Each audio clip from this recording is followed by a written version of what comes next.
Wrestling a god isn't a metaphor for a difficult conversation, it's the literal requirement for anyone trying to extract the truth from a shifting reality.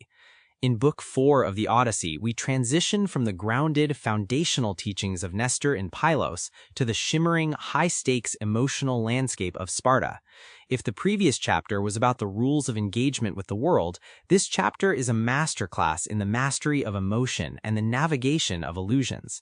It's where Telemachus, and by extension our own developing will, learns that the greatest obstacles aren't out there on the battlefield, but are instead found within the heavy banks of our own memory and the slippery nature of the subconscious mind.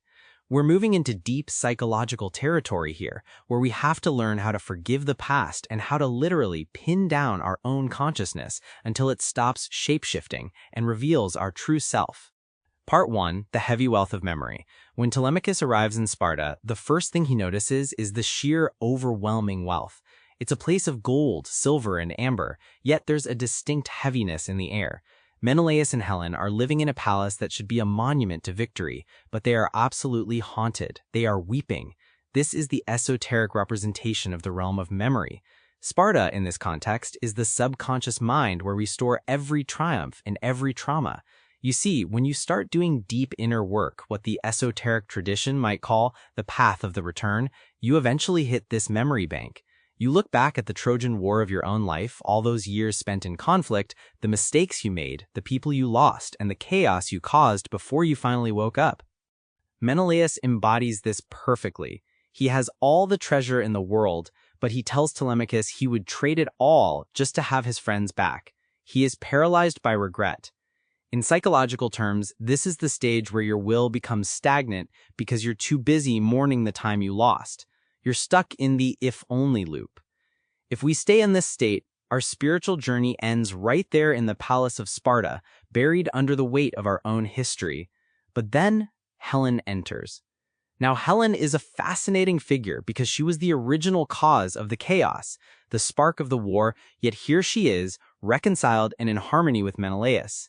She represents the emotional nature that has been integrated.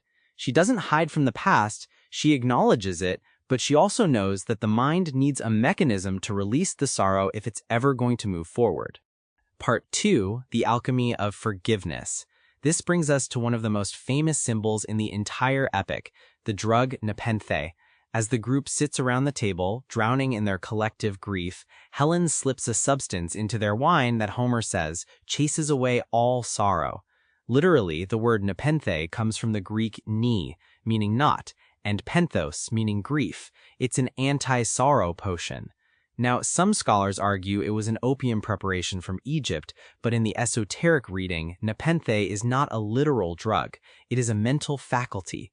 It is the active practice of grace and revision. It's that pivotal moment where you consciously choose to drop the emotional baggage of your history. It isn't about forgetting that the past happened, it's about stripping the past of its power to hurt you in the present. Think of it as a mental solvent. When you apply Nepenthe to a memory, you are forgiving yourself for the person you were when you didn't know better. Without this release, the mind is too cluttered to receive revelation. You can't find Odysseus, the true self, if your eyes are constantly blurred by the tears of yesterday. Helen's action teaches us that forgiveness is an essential technical step in consciousness. It clears the field. Once the grief is dissolved, the conversation changes. The air in the room lightens, and Menelaus is finally able to tell the story that Telemachus actually needs to hear, the tale of how he captured the Old Man of the Sea. Part 3. Wrestling the Shapeshifter. Menelaus recounts his time stranded on the island of Pharos.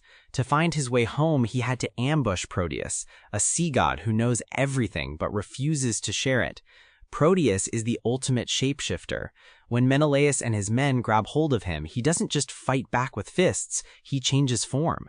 He becomes a tawny lion, then a serpent, then a panther, then a massive wild boar. He even turns into running water and a towering tree. This is perhaps the most accurate allegory for the resistance of the subconscious mind ever written. When you decide to change your life, when you declare a new state of being or try to find your I am, the world around you doesn't just immediately line up. Instead, it shapeshifts to test your resolve. Your own mind will throw illusions at you to get you to let go. The lion is the sudden flare of anger or fear. The serpent is the subtle doubt that whispers you aren't good enough. The running water represents the overwhelming circumstances that make you feel like you're drowning in responsibility. If you get scared by these shifting forms and let go, you lose the truth. But Menelaus didn't let go. He held on through every terrifying transformation until Proteus eventually exhausted his tricks, reverted to his true form, and finally spoke. The lesson is simple but brutal. Reality must eventually conform to a persistent will. If you can hold your focus on the truth of who you are, regardless of what the 3D world or your ego is showing you, the illusion will eventually surrender. Part 4. The Revelation of the Island. Once Proteus is pinned down, he reveals the secret that changes everything for Telemachus. Odysseus is alive. He isn't lost in the underworld. He is trapped on the island of Ogygia by the nymph Calypso. In the esoteric map of the soul, Odysseus is the I am, the true self. Calypso represents the entrapment of the physical senses. She is the hidden one who keeps the higher consciousness tucked away in a beautiful sensory prison. For Telemachus, this news is the ultimate validation. It means the father he's been seeking, the identity he's trying to reclaim, hasn't been destroyed by the chaos. It's just temporarily obscured by the world of appearances. This realization transforms Telemachus. He leaves Sparta no longer just a boy looking for a ghost, but a man who knows his target is real. He has learned how to forgive his lineage and how to stand firm against the illusions of the mind. As we close this look at Book 4, the takeaway for us is twofold. First, take your Nepenthe. Stop mourning the time you think you wasted. Second, prepare to wrestle your own Proteus. When you start to change and life gets chaotic or weird, don't take it as a sign to stop. Take it as a sign that the old man of the sea is starting to sweat. Hold on tight, stay focused on your desired state, and wait for the truth to reveal itself. The true self is never really lost. It's just waiting for a will strong enough to bring it home. Pass this along to someone who's currently wrestling with their own shifting reality.